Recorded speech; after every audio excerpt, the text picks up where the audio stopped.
So remember that part in the movie Get Out where there's a character that just starts saying, no, no, no, no, no, no, no. I can't begin to tell you the stuff that was wrong with this movie. Yeah, that's what I feel about this movie in a nutshell. So I'm going to get into exactly why, but it is definitely going to spoil it. If you're going to plan on seeing this movie in theaters, then go ahead and click out of this video now. You've been warned. So as you can see from the shirt that I'm wearing, there is an original version of this movie that starred Brandon Lee, and that is a classic as far as I'm concerned. And I have watched it countless number of times. It used to come on cable when I was a kid. Not only that, but it definitely has some strong ties to Halloween in the movie. So automatically that makes it beloved for me, because any movie that has Halloween in it or ties to Halloween or has that sort of spooky vibe or any layer of that always is a plus for me. So I automatically really like this movie for that reason. But that being said, this movie has a cult following. Also, tragically, Brandon Lee did pass away from an accident that involved the prop gun, and it's really an awful story, and it's really heartbreaking anytime that I think about it. But because this movie is his legacy, it's a beautiful movie. I love it. Of course, it is dated because it was made back in the 90s, but honestly, even for what it is, I still enjoy it every time I watch it. And I did recently find it in 4K and was definitely happy that I got it, because I was all too happy to go back and rewatch the original after watching the new one. So let's get into why. This one actually stars Bill Skarsgård, and I really was actually looking forward to seeing him play this role. As soon as I saw some of the photos and stills from this movie, I thought, man, that looks pretty rad. I mean, he's got a different look to his character entirely. So I wasn't sure that they were going to do a direct remake or if it was going to be a new storyline entirely or what was going to happen. But when I saw his look, I thought, that's interesting. So let's see where they take it. I do like Bill Skarsgård. I think he is a talented actor. Don't get me wrong. I have seen, countless movies that he's been in. Most notably the It movies, the newer ones, and he does an amazing job playing Pennywise. It's terrifying. I was really looking forward to his performance because he is a strong actor as far as the things I've seen him in. And when this movie started out, starting from the very first scene, I already had issues with it, because the way that the original Crow starts is it doesn't take a whole lot, but it really throws you right into the storyline. They do a whole lot with a little bit of information to get you to understand the heart and soul of the characters and get you feeling for them immediately. In this movie, I feel like they really drug out the dynamic of the relationship between, the character of Eric and Shelley. And honestly, even though they drag out the relationship part so much, I didn't care about their characters as much, and that stinks, because that's kind of what makes this movie special, is that it's kind of a revenge plot. It's a love story between two characters that ends tragically, and then one of the characters, loves the other one so deeply that it actually resurrects his soul from the underworld and brings him back to avenge his partner. And that's an amazing storyline, right? So for them to completely weaken the love story and turn it into something else entirely and kind of remove the heart and soul of it really was a letdown for me as a Crow fan. And I don't know. It definitely left a poor taste in my mouth for sure. And don't get me wrong, there were some good points to this movie, and I will get into those as well. But for the most part, it was so much drag that it just really makes it hard to focus on any of the good stuff. They don't do a whole lot to make you feel or care about the characters. These characters basically meet in a rehab facility, which I am all for people getting clean and working on themselves and all of those things. So I have no problem with that aspect in general. But for them to change the storyline so drastically and make it to where They meet that way. There's not a whole lot of depth to their relationship, and it basically seems almost like a drug-fueled, very impulsive, definitely toxic at times. There's a scene where they're on a bridge and the person indicates, you jump, I jump, which is awful. That shouldn't be something that we talk about in a almost glamorized type of way. Is kind of the way I feel about it. We don't want to encourage anyone to self-harm or to really encourage the idea of unaliving or it being a kind of a pact type situation. So, I really didn't appreciate that part of it. I just didn't like that it just felt like it was thrown in there and didn't really make a ton of sense for the storyline overall. If that weren't enough, that already takes you out of the main element of the basis of the storyline and why the character comes back in the first place. The bad guy in this movie is supernaturally bad. He indicates that he's working for He Down Under, he who wears the horns, and does this weird whisper possession thing throughout the movie, and it is just so bizarre and completely out of place for the rest of the storyline. Also, when Eric, the main character, technically unalives and goes into, the place beyond the Earth realm. It is this weird, abandoned train station full of crows with a random dude who just kind of talks almost in a riddle-like way, and it adds absolutely nothing to the movie, besides giving them a weird CGI way to wrap things up in the end, because that is the place where the bad guy meets his end. The original one has so much heart because from the beginning, from the very first few scenes, I would say within the first 15 minutes of this movie, you immediately understand exactly what happened. You understand and sympathize with why it's such a tragic situation, because it's a young couple who was going to get married the following day. And not only that, but they were caring for a complete stranger, a kid whose name's Sarah, who was just kind of hanging around them, who didn't have a good parental figure. So all of those things make you think, man, these are, not only is it tragic that they're young and lost their lives so abruptly, but also that they cared for this, person they had no obligation to whatsoever. They immediately set it up where you care about them. You want to know why they died. You want to know, what's going to happen, if he's going to get revenge, and you root for him to get revenge, honestly, because it's just so unfair the way that things happen to them and the way they met their end. This new version rips all of the heartfelt things and good parts completely out of it, and then elongates and elaborates all the parts that you didn't need elaborated. And I'm all for a remake or a reboot, when it adds things to the storyline, but I'm really against it when the original was so well done and when you're literally not adding anything good or new to the storyline. I just really don't understand the purpose of that personally. There also are so many moments, and I know this is kind of a more trendy term right now, but they give you the ick. And that's really the best way to put it. It's like these very cringy moments that you just don't understand why they linger so long. Like in the first few scenes, there's a, close in pan on one of the main characters, Shelly, and it just kind of zooms in on her face while she's kind of got her mouth open, and it just kind of sits there for a minute, and it's really weird, and it just kind of makes me uncomfortable when there's these weird, awkward moments in movies. It's like a third-party anxiety that I feel on behalf of, I guess, the people in the room in that moment. I didn't care for that. Also, like I said, the fact that their relationship, they just didn't develop the depth that they should have, like they did in the original one. I think, honestly, this movie should have been a standalone with its own storyline, maybe a different version of The Crow, perhaps, but not just a reboot, worse version, because that's what I felt like I got.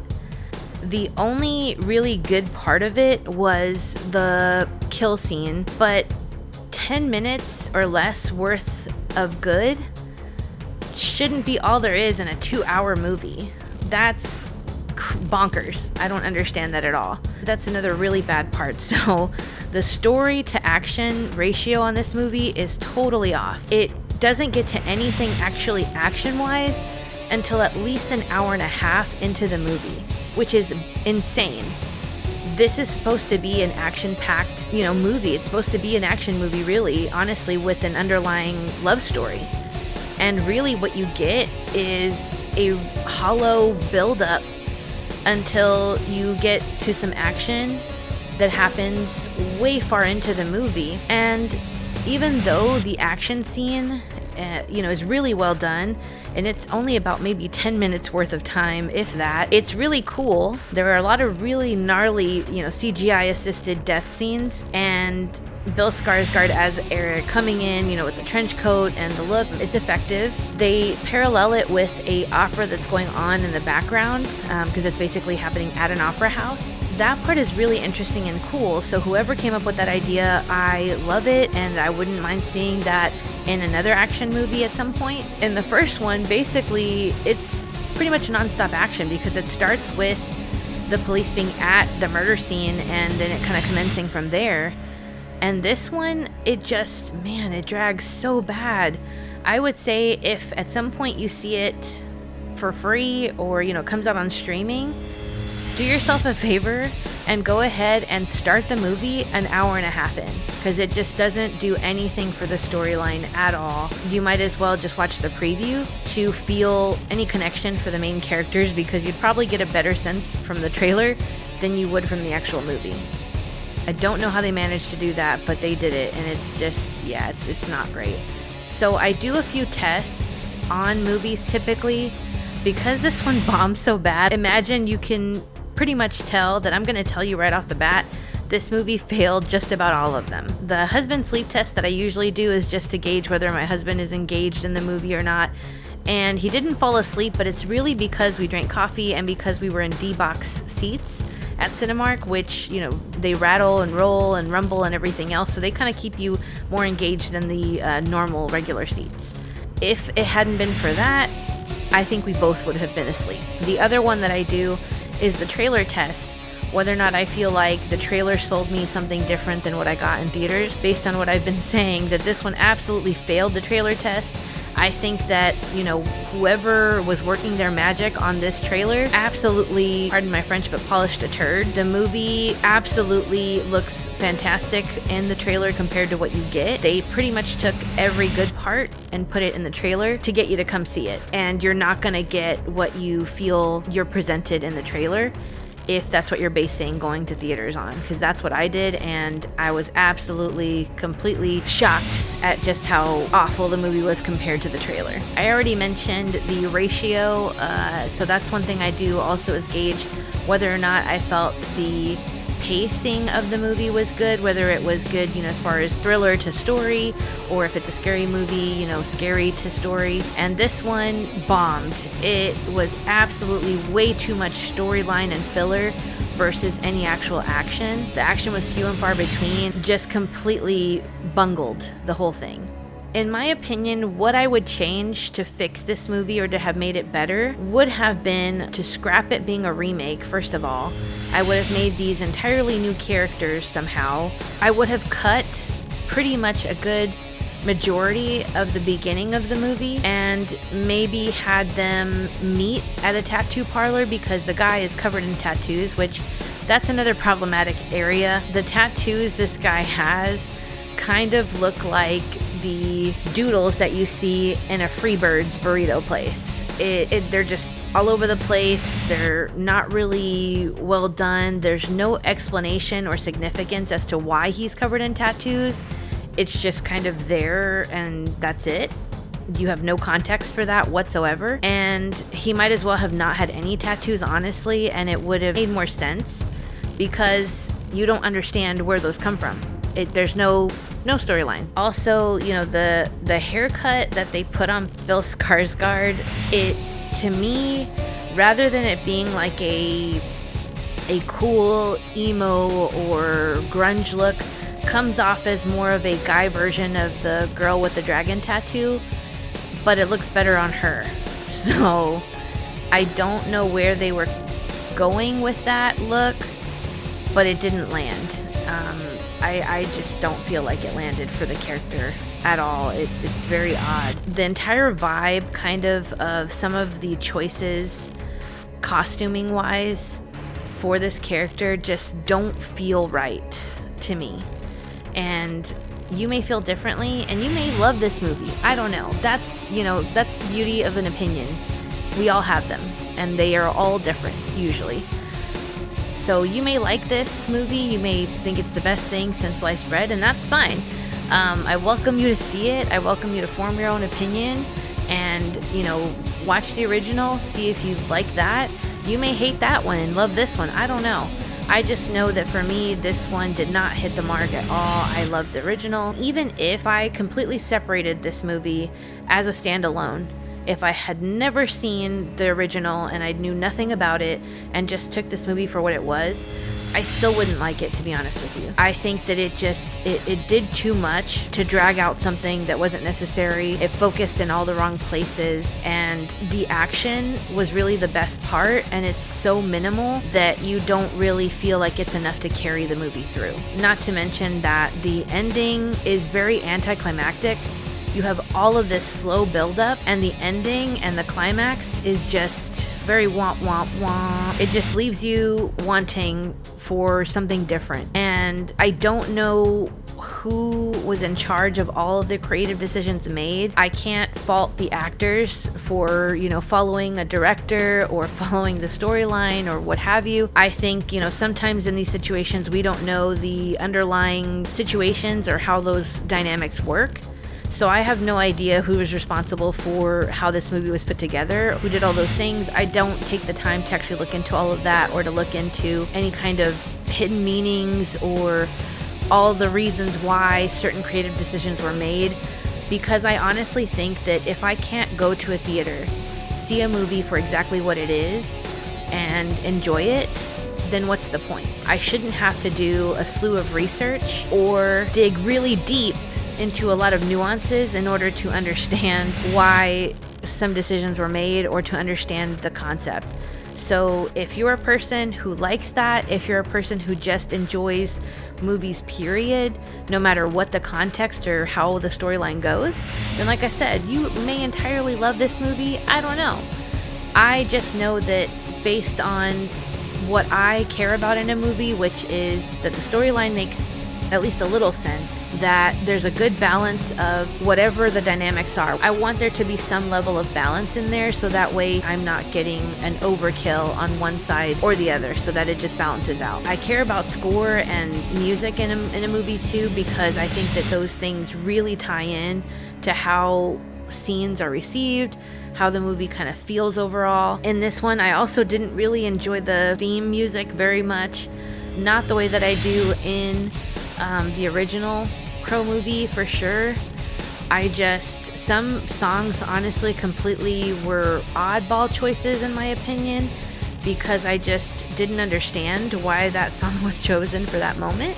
There were so many elements that completely took me out of the movie. Overall, when you can end a movie and think, oh, that was pretty great, I can't wait to watch that again, or, something like that, then those things to me are what gauge a good movie versus a bad one. And for me, this one, I have no interest in watching it again. The action scene was the only part that I would want to see again because it was crazy. But honestly, I do question whether or not it was as good as I think it was, or was I just so bored at that point that I would have loved anything to change up the situation. Decide for yourself whether or not you think you want to look into seeing it. You could still technically watch this movie and, be surprised by certain things. I just had to tell you guys that I wouldn't recommend seeing it in theaters personally. If we were friends and I'm being asked what my opinion is and whether I think it's worth seeing, I would say no.